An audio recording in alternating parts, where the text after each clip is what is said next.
পানি কমলেও ভোগান্তি কমেনি হাওড় অঞ্চলের কৃষকদের।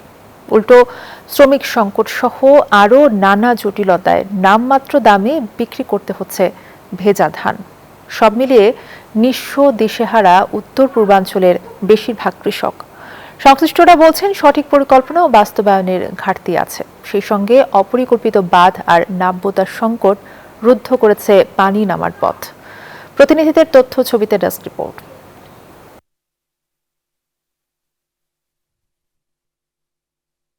দেখার চেষ্টা করছি, চলে যাচ্ছি পরের খবরে।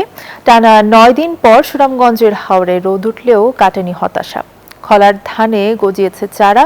এই সুযোগে মধ্যস্বত্বভোগীরা ৬০০ থেকে ৮০০ টাকা মনে ধান ক্রয় করছে কৃষকদের কাছ থেকে, যেখানে সরকার নির্ধারিত মূল্য ১,৪৪০ টাকা। এদিকে ধান গুদামে শুকানোর ব্যবস্থা করা হয়েছে বলে জানায় খাদ্য অধিদপ্তর। মোহাম্মদ বুরহান উদ্দিনের পাঠানো তথ্য ছবিতে ডেস্ক রিপোর্ট। সুনামগঞ্জ হাওরের জমির আধা পাকা ধান এখনো পানির নিচে। ভেজা ধান কেটে নিয়ে আসায় বিপত্তি আরো বেড়েছে। খলায় শুকানোর অভাবে চারা গজিয়ে পচছে ধান। অবশ্য স্বস্তির হাওয়া নিয়ে টানা ৯ দিন পর দেখা মিলেছে রোদের। ভেজা খড় সড়ক ও খোলা মাঠে ছড়িয়ে শুকাতে ব্যস্ত সময় পার করছেন কৃষক। তবে রোদ উঠলেও কৃষকের সংখ্যা কাটেনি। যতটুকু ফসল তুলতে পেরেছেন তাও বিক্রি করতে পারবেন কিনা জানেন না তারা। দাম তো আর কিছু করার না, এটি তো ফলানি ছাড়া আর কিছু নাই।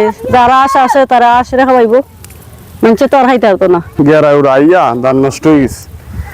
কেন দৌড় দিয়ে নষ্ট, প্রায় বহুত ক্ষতি হয়ে গেছে। সরকার প্রতিমণ ধানের মূল্য নির্ধারণ করেছে ১৪৪০ টাকা, কিন্তু বৈরী আবহাওয়া ও ভেজা অজুহাতে ক্ষতিগ্রস্ত কৃষকদের লুটে নিচ্ছে মধ্যস্বত্বভোগীরা। প্রতিমণ ধান ৬০০ থেকে ৯০০ টাকায় কিনছেন তারা। সরকারি ভাবে আমরা ১৪৪০ টাকা দিয়েছি, আমরা তো জানি না, মানে বিপদ পড়ছে। আরো আমরা ৮০০-৯০০ করে আনছি ধান কাটালাম। সরকারি বাহিনী দিয়া, সরকারের লোক দিয়া ধান কিনেন ১ মন ২ মন ৩ মন ১০ মন যেই বেচবে।